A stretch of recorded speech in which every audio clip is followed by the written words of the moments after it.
Fox News alert. Secretary of State Antony Blinken set to speak in Italy just moments from now. We are watching to see if he addresses Israel's strike on Iran overnight. We have still not yet heard from Tel Aviv or the Biden administration. In breaking this morning, the Wall Street Journal is now reporting that the White House is considering sending $1 billion in new weapons to Israel. That would be the largest transfer to Israel since October. Florida Congressman Michael Waltz serves on the Armed Services Committee and is the first Green Beret to serve in Congress. A nice nugget about your life that some people might not know.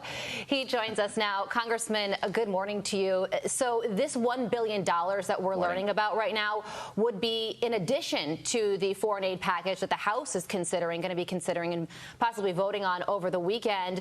Comes as a bit of a surprise because obviously the progressive wing of President Biden's party is not going to like this. What do you think about it? Yeah, I think President Biden's going to have a political problem on his hands with this transfer. Over 50 members, over 50 Democrats signed a letter saying don't do it, including former Speaker Nancy Pelosi. So I am a little bit pleasantly surprised at this transfer, and the difference with what we're voting in the House. What we're voting in the House would buy them new weapons over time. This would be an immediate transfer of small arms, mortars, tank rounds, things that they need right now for the war in Gaza that will come right out of our stocks. Congressman, what do you think going on behind the scenes right now, both in the Middle East and, quite frankly, in the White House and in D.C. to avoid a larger war, especially in that region?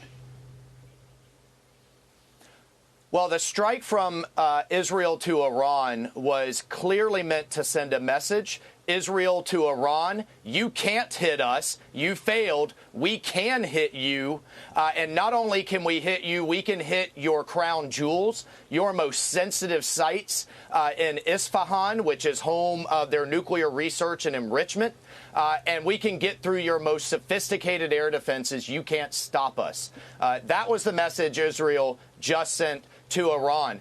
More broadly, look, at what point does Biden just sit down with his team and admit our Middle East policy has completely failed, and we've gone from the Abraham Accords to open warfare between Israel and Iran, and every time they say de-escalate, every time they try to pull back, our enemies push farther forward. And the biggest thing, guys, that this administration could do to help our ally Israel and to tamp down the violence is cut off the cash in Tehran, cut off the oil. They're selling 90% of their illegal oil to China, and that money is flowing through Tehran out to all their terrorist proxies, building the drones, building the missiles.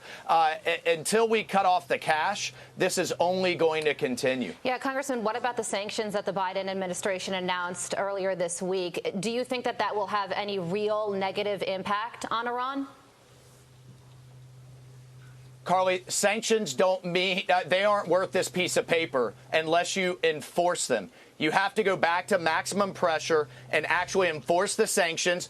We have a bill that will be part of the package called the SHIP Act that would put secondary sanctions on Chinese buyers, shippers, insurance companies, brokers, refiners.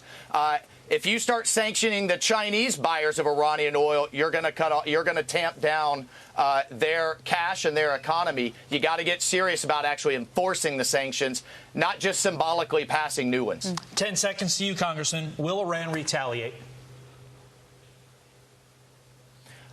They may say they will, but can they? The biggest thing to watch is Hezbollah. That is the insurance policy and the big hammer that Iran is still sitting on. Hezbollah to the north.